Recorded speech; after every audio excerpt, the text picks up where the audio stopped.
Today I'm going to be testing the Civil Defense 9mm+p from Liberty Ammunition.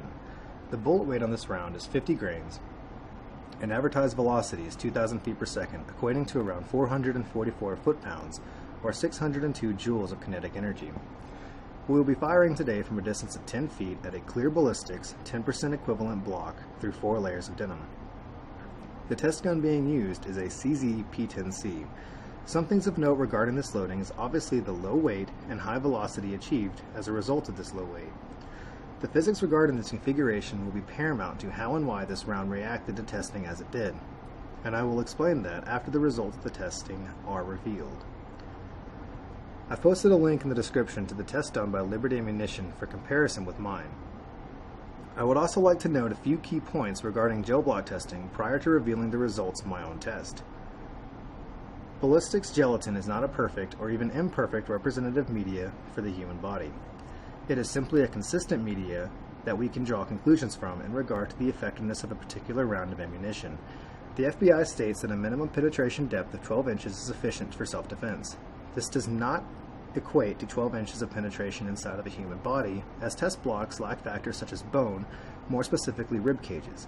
The importance of the 12-inch minimum is to ensure that a round is capable of penetrating the chest cavity and thus incapacitate the target as quickly as possible.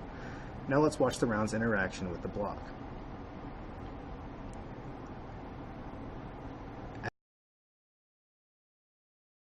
As you can see, the block was jostled quite a bit by the 444 foot-pounds of energy being transferred into it.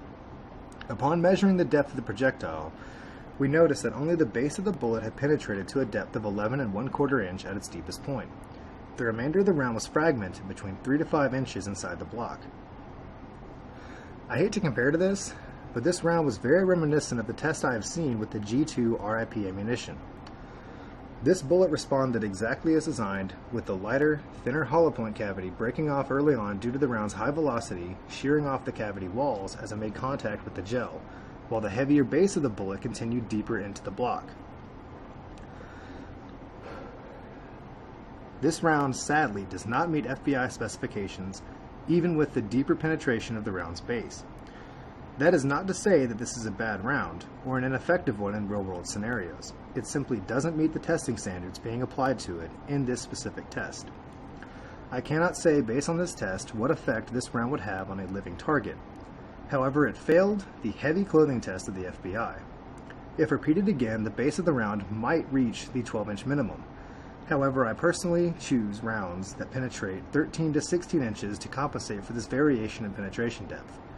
To conclude this test, I do not recommend this particular loading for self-defense usage. While the initial impact site looks exciting in the gel, none of the fragmentation occurred within the 12 to 18 inch standard, and even the deeper penetrating base of the round failed to meet the 12-inch minimum. To continue on with the aftermath of this video, the fragments of this round were not very easy to find. We were only initially able to find 43 grains of the original 50. It wasn't until I returned home and began breaking down the block that I was able to find the remaining 7 grains of shrapnel. The weight of the base of the round came out to just under 30 grains at 29.7 grains, while the remaining weight was spread amongst the fragments.